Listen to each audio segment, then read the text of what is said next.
Have you ever driven by this huge gorilla in this front yard in Cheshire and went, huh? Well, here's the scoop. So I'm Kelly. This is my daughter Ruby, and we are We the are the owners owners of Joe. Joe.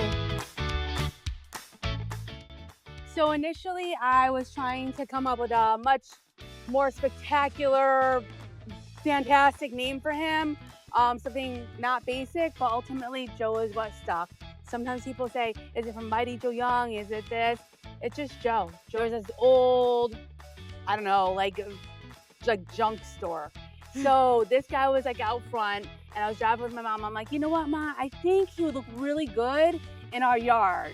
My mom's like, you think like in the backyard? I'm like, no, like right to the front of the house, like right. And then we were joking about it, and then we're thinking, I don't know if the town will let us. I'm like, we can decorate him. We will decorate him for holidays, and then we did it. Do you remember? You were young. Do you remember how he got here? Was it like a pulley thingy? Well, he was flatbedded.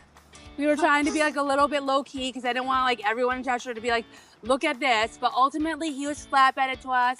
We had help. We had to stop traffic in both directions.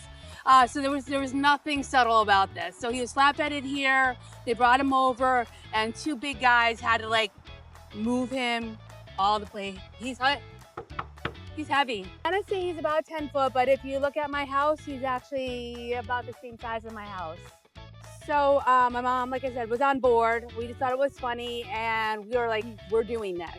I remember talking to people, and everyone was like, you were crazy, that's silly, that's so stupid, don't do it. And I was like, you know what? I'm doing this. I'm doing this, and I followed through. So when they like first found out I was like an owner of the gorilla, they were all like super surprised, and like they also kind of thought it was weird but cool at the same time, because it's like kind of surprising. Like we don't have this in like everyone's yard, so it's like kind of just cool to have. I know I've seen some people kind of drive by, but otherwise some people have like reached out to me on Facebook and it's like, hey, my child really likes this. I'm like, yeah, sure, come to a photo op, it's fine. So they reach out to me. So some people have done that. So. Well, one person, I think, actually, I think they pulled up and knocked yeah. on the door. Oh yeah, we did have a few people, or if I was outside, you're like, can we just stop and take a picture? And so like, yeah, absolutely. Well, because we're in between seasons here, I haven't decided what I'm going to do for Halloween yet. I do try to mix it up a little bit so it's not as boring. It's a lot of pressure. To come up with like different outfits and different things. Sometimes it's easier costumes, but otherwise, like I have to make things. Like there's nothing that fits this.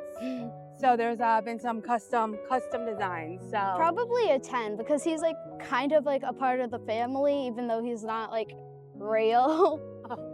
I don't know if it means something so much to our family. It was kind of just like an impulse thing. It was kind of like, you know what, I'm doing this. We saw it. We came up with a plan. We thought it was funny.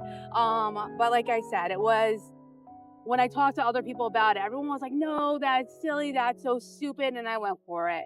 And I kind of followed that through with my life.